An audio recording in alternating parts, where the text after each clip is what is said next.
Hello, I'm Dr. Marianne Teitelbaum, and today we're going to talk about preconception. Now, I've seen so many women through the years who did not know that they needed to do some basic cleansing of the mind, body, and spirit for at least 1 year before conceiving a child. And as a result, they suffer through difficult pregnancies and/or their babies developed all types of health problems. Now, when a woman's pregnant, she's sharing her blood with her baby. So all the toxins that she has accumulated over her lifetime, from processed foods to breathing in air pollution to using skincare products with chemicals, which, by the way, absorb immediately into the bloodstream directly from the skin, to all the pharmaceuticals she takes, all these toxins are stored in many of her tissues, and they're especially stored in the fat tissues, such as found in the brain, liver, kidneys, bone marrow, and the fat cells themselves. And don't forget the heavy metals from the air pollution, the fish you eat, the old mercury amalgam dental fillings, and the heavy metals you received from your vaccinations. You even have to detox out the fluoride from the water if you were exposed to fluoridated water at any point in your life.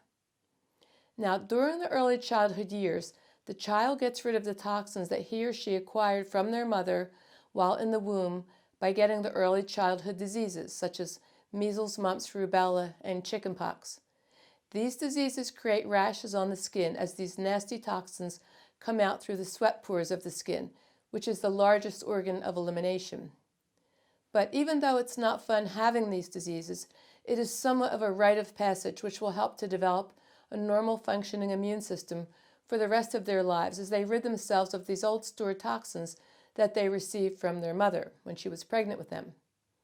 But due to the vaccines that children get nowadays, it's quite rare that they would get even one of these diseases, which means that the children are not only holding on to the toxins that they receive from their mothers, but then they have this added layer of toxins acquired from their intense vaccine schedules, which can disturb their immune systems, creating food allergies and sensitivities, eczema, asthma, headaches, digestive disturbance, learning disabilities, and autoimmune diseases. This makes it imperative that the mother undergo deep and profound Ayurvedic cleansing under the direction of an Ayurvedic practitioner who can monitor her through the cleansing process. Some of the routines are daily, some are weekly, some are seasonal, and some are done especially in the spring and fall, the two best seasons to cleanse. This way, the babies don't start out their lives with such a high toxic load. It's also important that she eats a healthy, balanced, clean, and nourishing diet at least a year before conceiving, which also will decrease the mother's toxic load. Now, toxins can be physical, as I just described, but they can also be mental. So it's important that the mother do some work mentally, emotionally, and spiritually, since she actually has more influence on the developing baby's personality than the husband does. Now, let me explain what I meant by that last statement. Each parent gives up roughly half of their DNA to the child, 50% from the mother through an egg, and 50% from the father through his sperm. But the reason the mother has more of an influence on the child's personality is because while she's carrying her baby, she receives the vibrational information from her baby, and the baby receives vibrational information from her. And this is why women will crave different types of food with each pregnancy. I remember I craved mangoes when I was pregnant with my son, and grapefruit when I was pregnant with my daughter. And it turns out now that my son loves mangoes, which we took so many pictures of him eating mangoes when he was in his high chair as a baby, and my daughter to this day craves all types of citrus fruits, lemons, grapefruits, and oranges. Vajra Mishra told me that when the women in his village were pregnant and had a desire for a food, everyone in the village would rush that food over to her, trying to meet the desires of the unborn baby, so that the baby would be born satisfied and happy. But it works in reverse as well. The ancient textbook said it was important that women avoid negativity when they're pregnant, which in this modern day means don't get involved in arguments, walk away from negative situations, and don't watch scary movies while you're pregnant. The emotions of anger and fear can get transmitted to the baby in much the same way that the baby is sending you signals of the food that they would like. So the year before pregnancy, you should not only detoxify physically, but emotionally as well. in whatever ways works best for you, using meditation, prayer, chanting, psychological counseling, or therapy. Try to get your mind and body in order so you can create a mentally, physically, and spiritually balanced, blissful baby.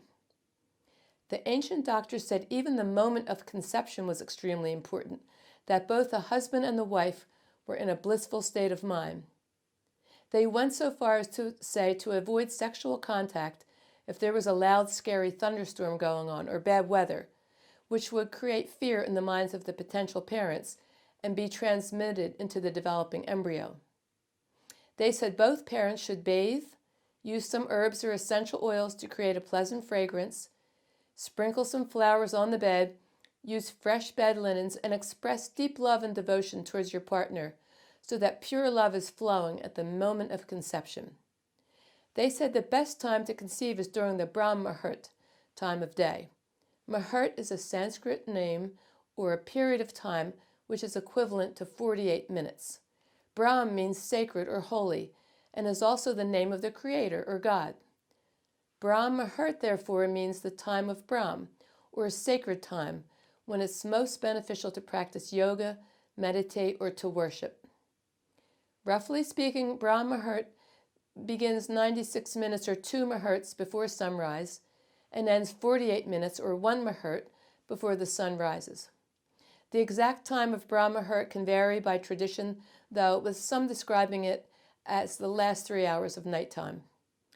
This is the time of day when the mind is calm and serene after a good night's sleep, and there's a preponderance of sattva, or purity, not only in the mind, but in nature as well, since the elements in nature, which are known as Soma, Agni, and Marut, which are the vibration from the moon, the sun, and then the movement of these energies, collectively called prana, is also balanced at this time. By conceiving a baby with a clear, rested, blissful mind, free of negativity after doing a year's worth of mental, emotional, and physical cleansing, balancing that with a healthy, happy, and blissful pregnancy, you are doing everything you can to ensure a healthy, happy, well-balanced child. I hope you found this information useful as you begin planning for a child. By following these guidelines, you can not only prevent a problematic pregnancy, but you can also give your baby the best possible chance to begin life as healthy as possible, free from environmental, physical, and emotional toxins and the health problems that these toxins could create. Thank you.